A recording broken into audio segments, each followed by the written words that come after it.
In this topic, we will cover the basics of electrocardiography in the series Cardiology for Medical Students. Electrocardiogram is the recording of the electrical signals of the heart. ECG recorded from the body surface is known as surface ECG, while that recorded with intracardiac electrodes are called electrograms.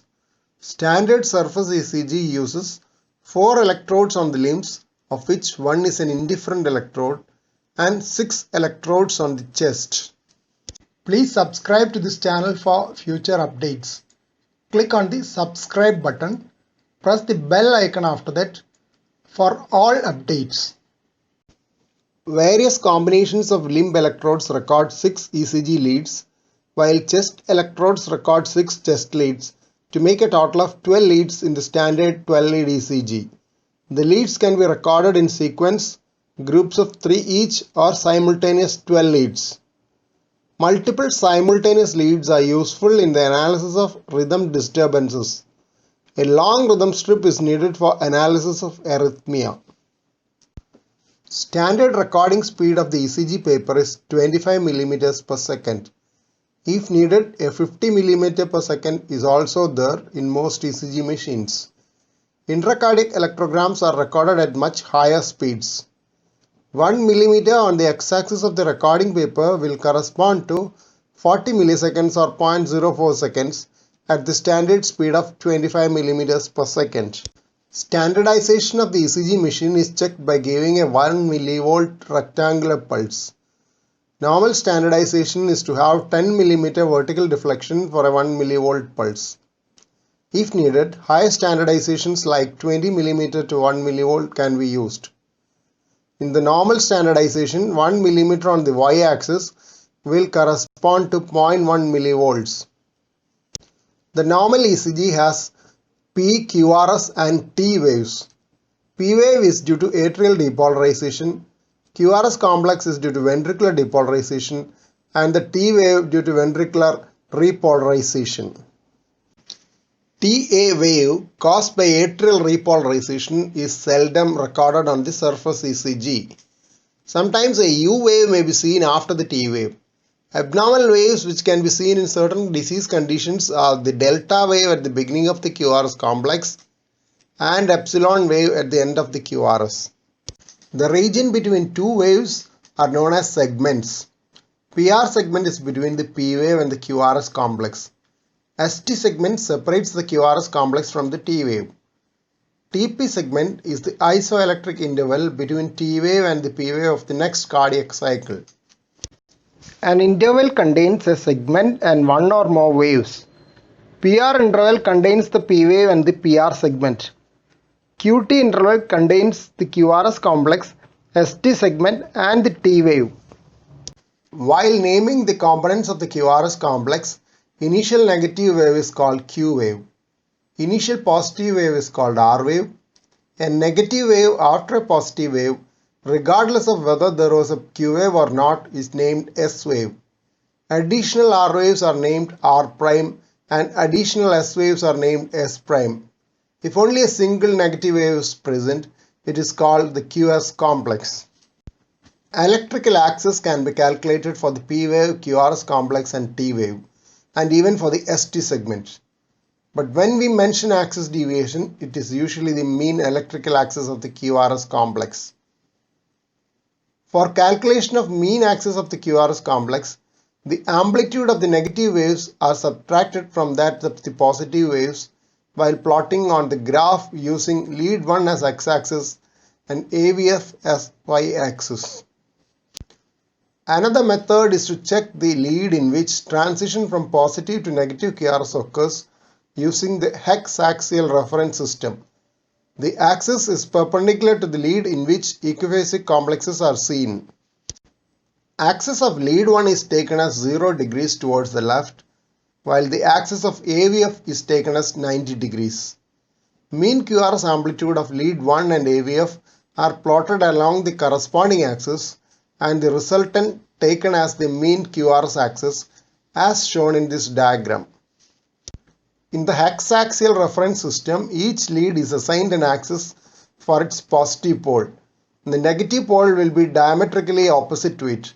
The mean QRS amplitude in each lead is checked to see if there is a lead which is equiphasic.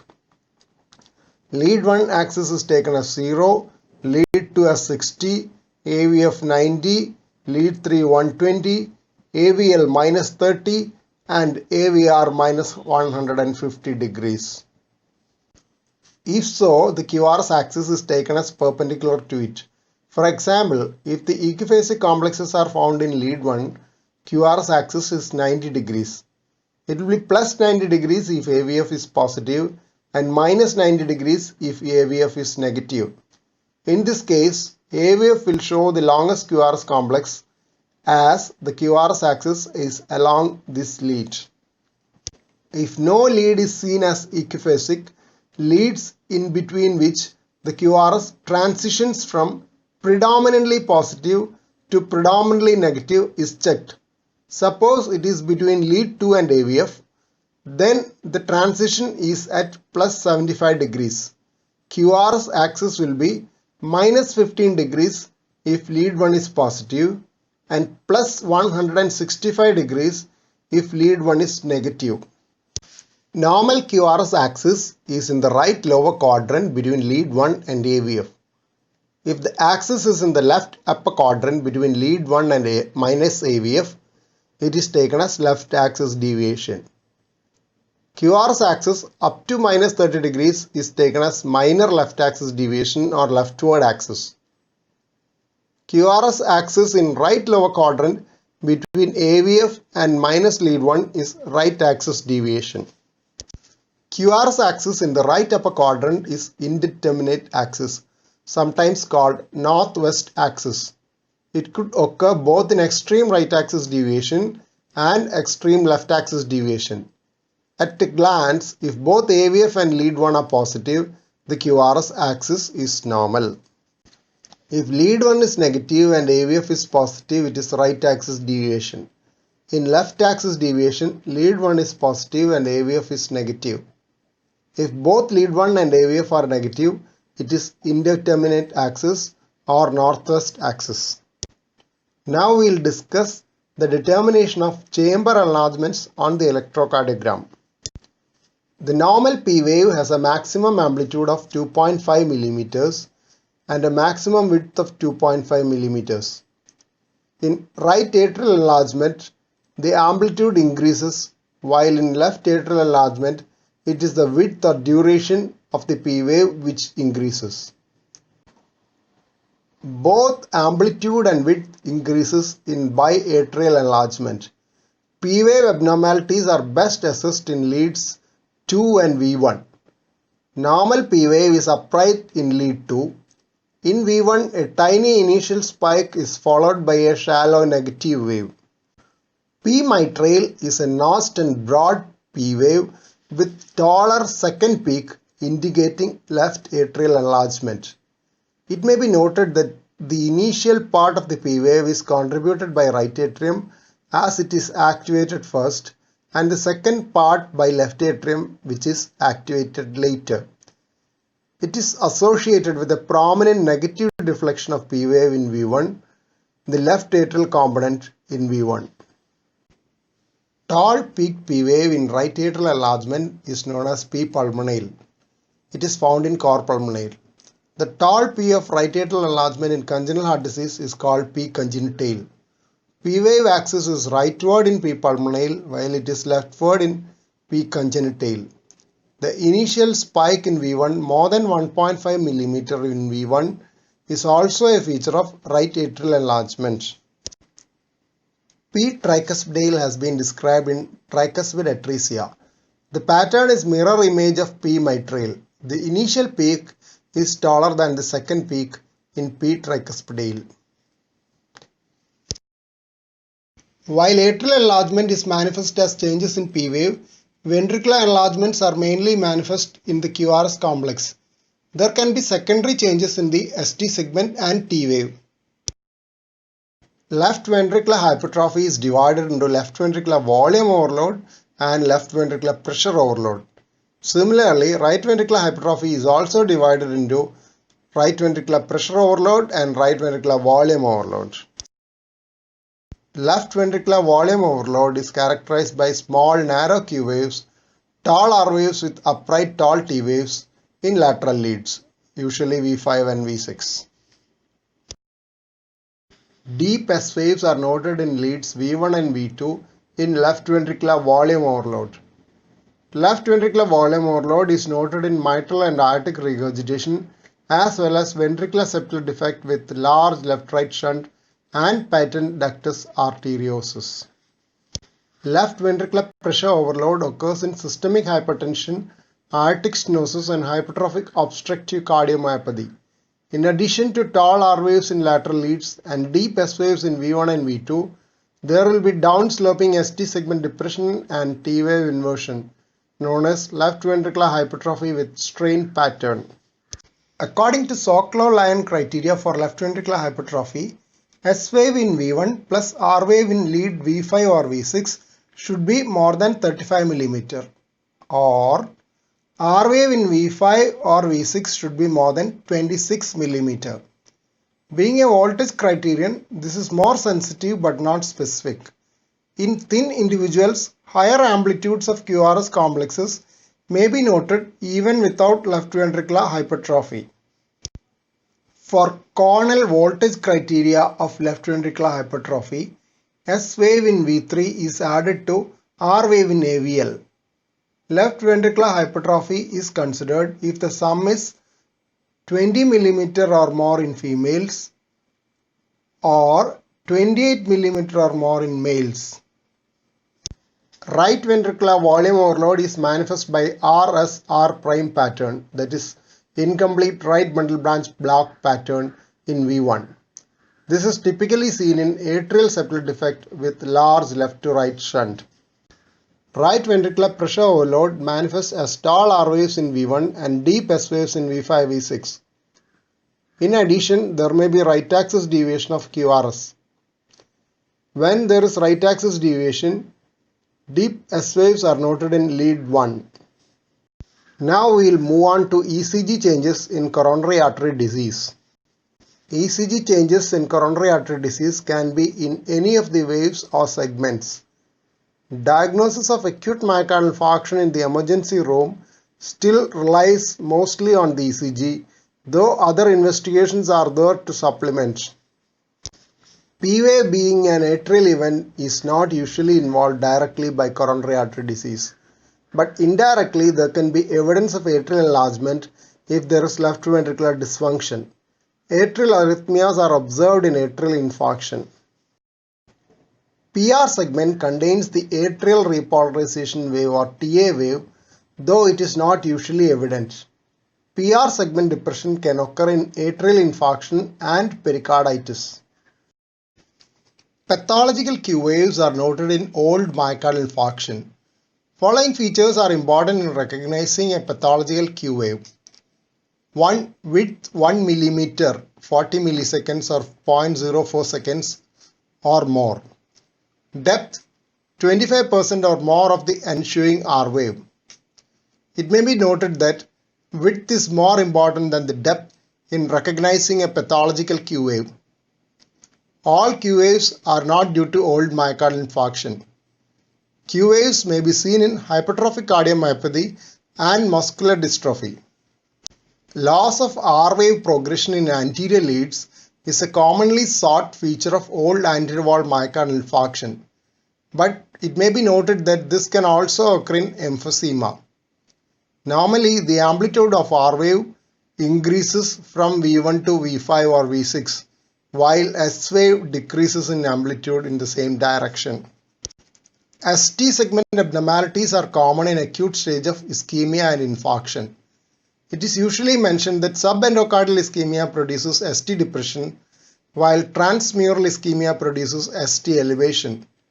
ST elevation is an important feature of ST elevation in myocardial infarction, better known as STEMI. ST elevation, which is upsloping in the hyperacute phase of myocardial infarction, becomes convex or curved in the evolving phase when the T wave gets inverted. ST elevation in a hyperacute phase of myocardial infarction is known as Paddy sign. ST depression in acute ischemia may be upsloping, horizontal or downsloping.